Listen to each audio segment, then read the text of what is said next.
Brendan, a difficult night. What's your reaction? How did you see that game? Yeah, very disappointing result. We key item for me was our concentration from a defensive perspective. We give away poor goals, made errors for the goals, and it's a stage of the season where you have to be really concentrated in the games, and for that we got punished. You know, they've got top players who can hurt you, and yeah, so yeah, that was the biggest disappointment. We kept going to the very end. I was proud of the team in terms of we didn't sink. You know, sometimes at 3 and 4-0 down, the team can stop running, stop working, but they showed their spirit. We scored 2 goals. We could have had 5 goals ourselves this evening. Their keepers made great saves, but you're never going to win a game if you defend like that and make those mistakes. And unfortunately, that came back to punish us. Lost Johnny Evans in the warm-up. What was the issue there, and is there any early prognosis about future matches? Yeah, we've been managing a problem with his heel for the last 2 weeks, and yeah, it's something that he's been having injections and got through okay. And just before when he finished the warm-up, he looked to come in, and it seemed to he was in a lot of discomfort when he came in just before kick-off.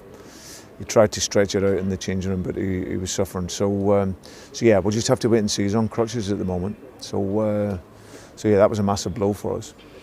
Without him, did we see just how important Evans is, not just in terms of his defending, but also his leadership, his communication at the back as well? Yeah, it's absolutely critical. I've always said he's the brain in our defending. Whether we play a back 4, back 3, he's the one that keeps the line up, pulls the other 2 guys together.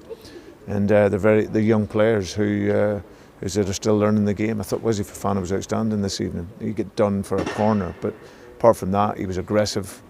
His concentration was very good, and yeah, he was excellent. But Johnny's a huge miss if he's not playing for us. We've seen all season long that when there have been disappointing performances, that this group has bounced back very quickly. Are you confident that they'll do the same this time? Yeah. Listen, everything's still in our hands. We've made it, more difficult for ourselves with the last 2 results. Disappointing, especially tonight. But no, we have to go away now, recover, and we've got a massive game now on Tuesday. But thankfully it's all still in our hands. We've been absolutely brilliant up until this point. We're still in with a great opportunity to achieve everything that we want to. So we have to learn from tonight and realise that if you make mistakes, you're not going to win the games. If you don't win the games, you're not arrive where you want to arrive. So that's what we need to reflect and take into our next performances. Thanks, Brendan. Cheers. Thank you. Thanks. Okay.